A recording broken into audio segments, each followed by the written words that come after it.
Males for men, the male, female, males, female, female, male and female, male and male, males, males, males, male.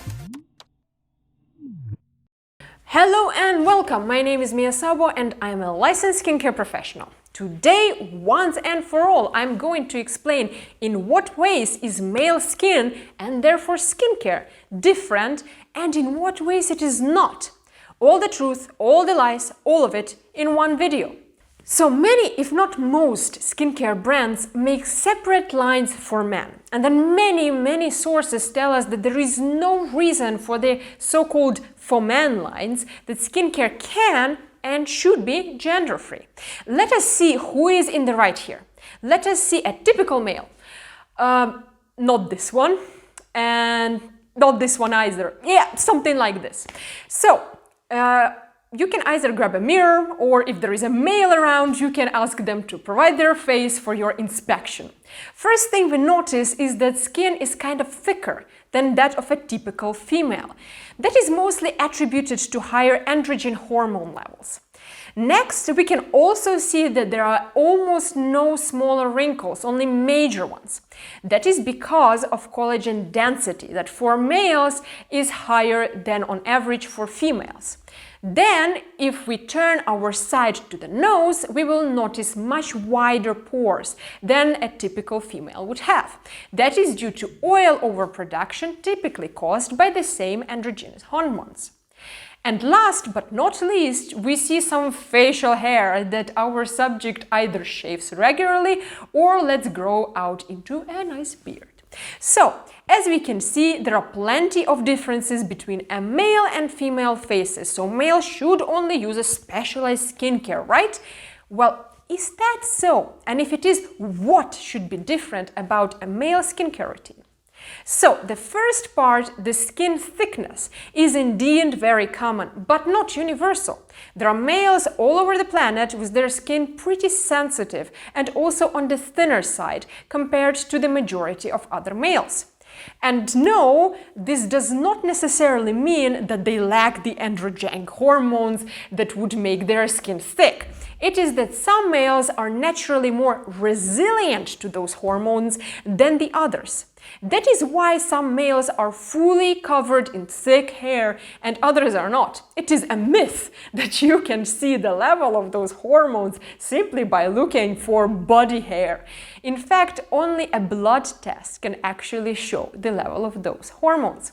Also, more and more people all over the planet suffer from hypersensitive skin, and if you also suffer from it, choose a DMS, dermalipid membrane based cream regardless of whether it is made for men or for women. Next up, the collagen. Indeed, those of us born male won a collagen lottery, but it does not save them from aging. Males as females should use sunblock daily, not only to stay younger longer, many of you do not care, I know, but to protect yourself from radiation and not to die from skin cancer. Do you need separate cream though? Like, will different ingredients be used to induce collagen production for males and females? The answer is no. You can use the same. Going forward to the large pores. They are especially visible thanks to the thicker skin on an average male face.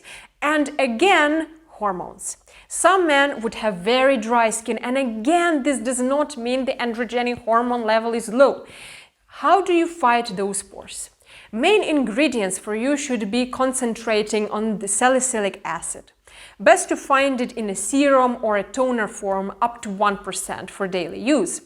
Put this before cream on the T-zone twice a day and you shall see pores decrease after a couple of months of use. Again, no need for any specialized product here. And finally, last difference, facial hair.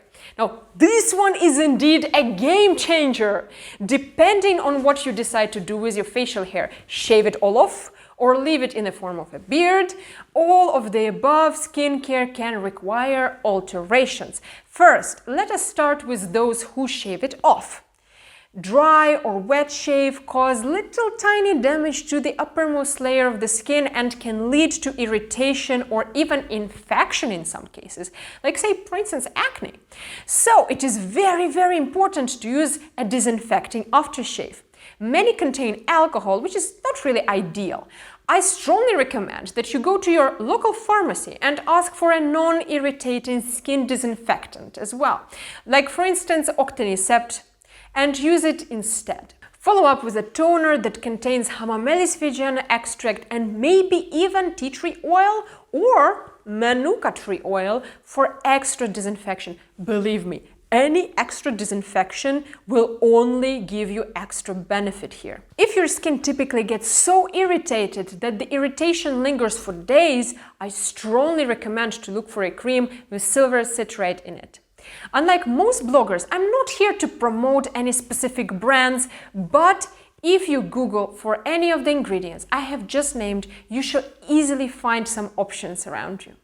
Also, for already irritated skin, please avoid fragrance of any type, as it is one of the most irritating ingredients out there.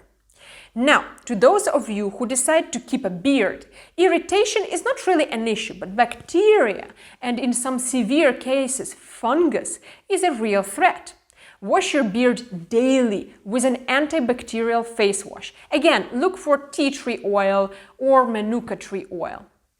Lather very well and shampoo for at least 1 minute. The same goes, by the way, for the rest of your face as well. After that, wash the cleanser off very thoroughly and use a beard serum or oil to nourish your gorgeous beard. So all in all, yes, there are differences when it comes to male and female skincare, but these differences are mostly in approach to it and not in actual products you may use.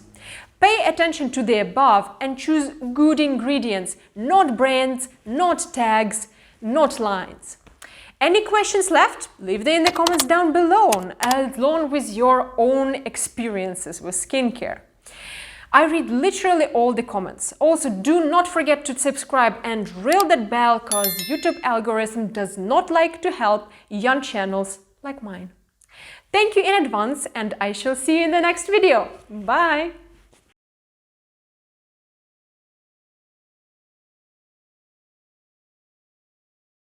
No, after that I said I wash. I don't wash. I don't have a beard. That's the problem. No, that's not a problem. That's good that I don't have a beard.